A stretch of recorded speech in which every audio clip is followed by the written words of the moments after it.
Hello, my name is Leanne Groover, and I am a student at the School of Behavioral Science at Liberty University. Today, November 2nd, 2020, I would like to present to you my interpersonal communication project.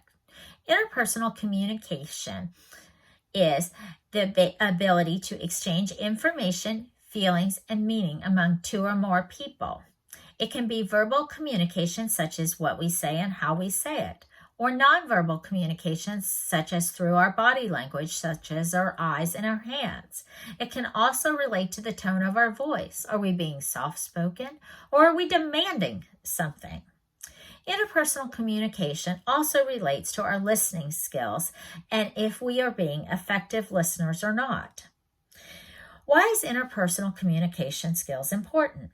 Interpersonal communication skills allows us to build healthy relationships, give and collect information, influence the attitudes and behaviors of others, express our personal needs, and understand the needs of others, give and receive emotional support. It allows us to help make decisions and problem solve. It also gives us the ability to anticipate and predict certain behaviors.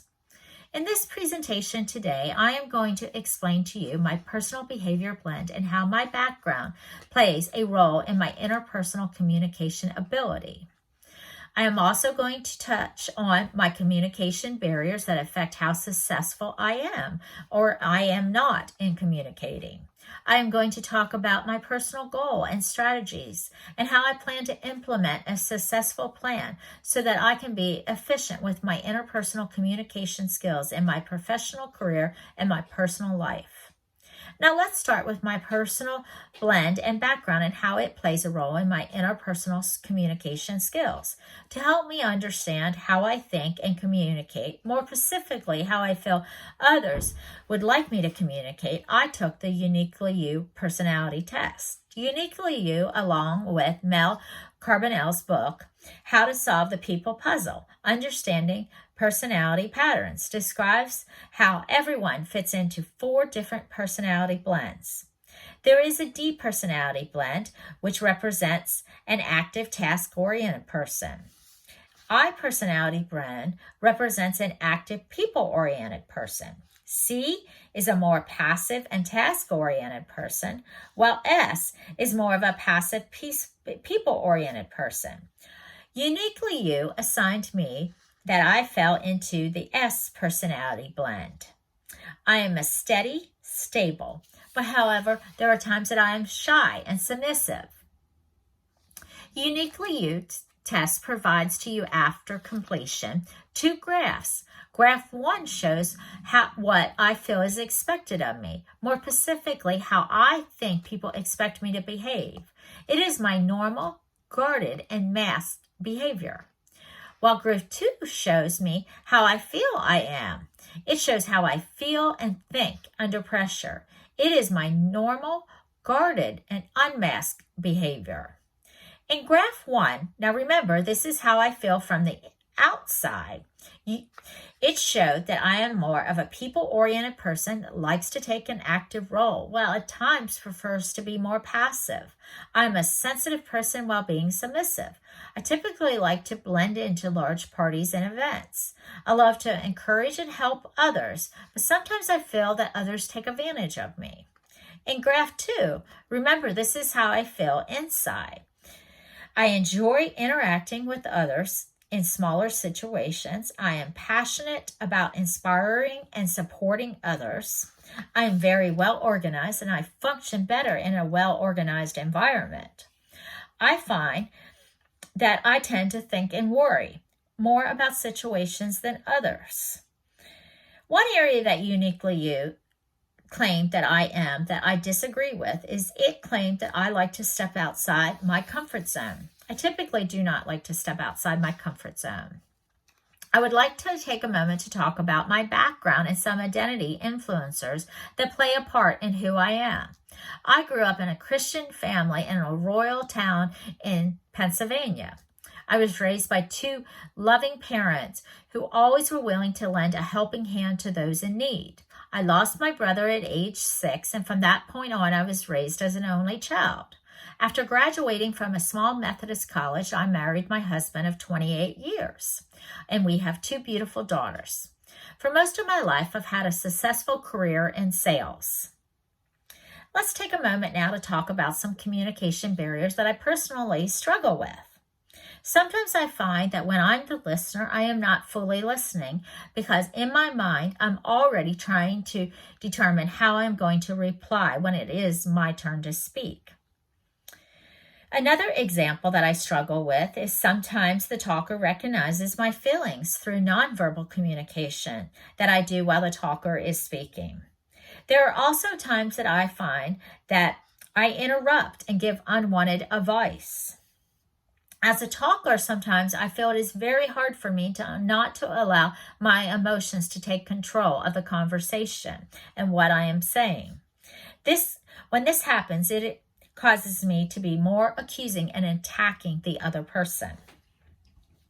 Now moving on to my goal. My goal is to be a highly efficient marriage and family counselor, along with teaching my family how to build lasting relationships through great interpersonal communication. To accomplish this, my strategy is to continue to work and improve my interpersonal communication skills so that I can build empathy, warmth, and a genuine environment for my clients and family. This class has taught me so much about my interpersonal communication skills. The literature chosen for this class was very informative and educational. As I continue to improve my interpersonal communication skills in the future, I can see that I will refer back to this literature so that I am able to fine-tune my interpersonal communication skills.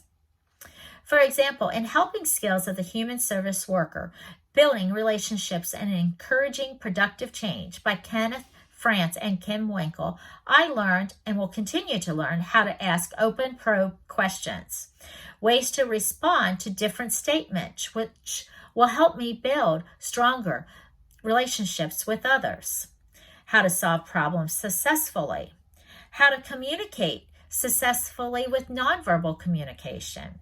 At the end of each chapter, there were lots of open probe questions, which allowed me to fine-tune my abilities related to the topic that was discussed in the chapter. I can see in the future I will refer back to these open-ended probe questions so that I am able to make sure I still fully grasp the interpersonal skill being discussed.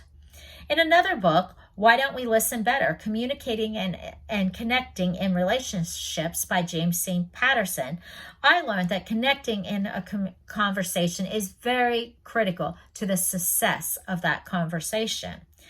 Peterson's flat brain theory also taught me how emotions play such an active role, which I find I struggle with. To be effective in communications, you actually need to remove the emotional part when you speak so that your conversation is more informative and giving the listener the information needed to be a productive communication. To help with this process, Peterson created the Talker Listener Card. This technique is such a powerful tool in communication.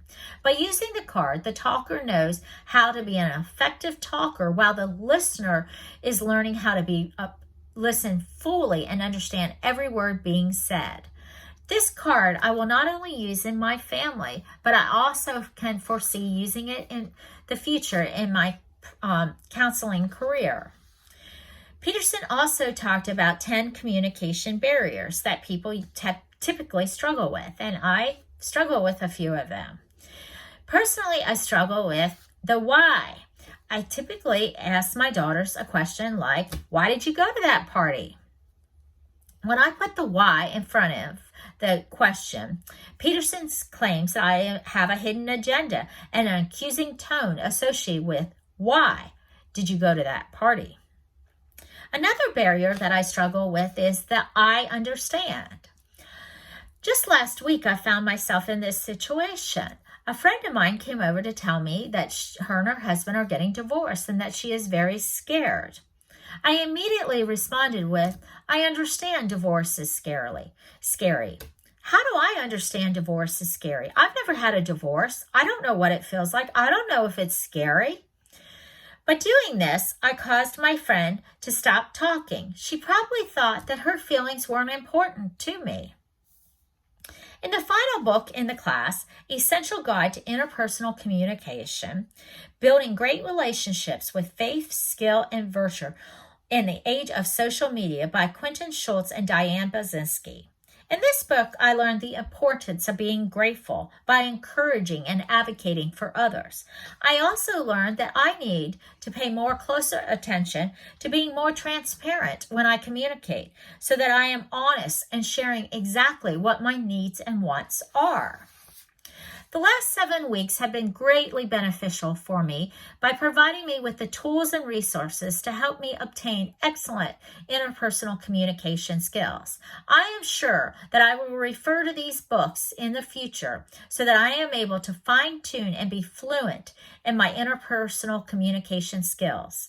In closing, I would like to end in a scripture from Philippians chapter 2, verse 3 through 4. Do nothing but selfishness or empty conceit, but with humility of the mind regarding one another as important than yourself. Do not merely look at your own interest, but the interest of others. I feel that this verse relates to how we should communicate with others. Thank you very much.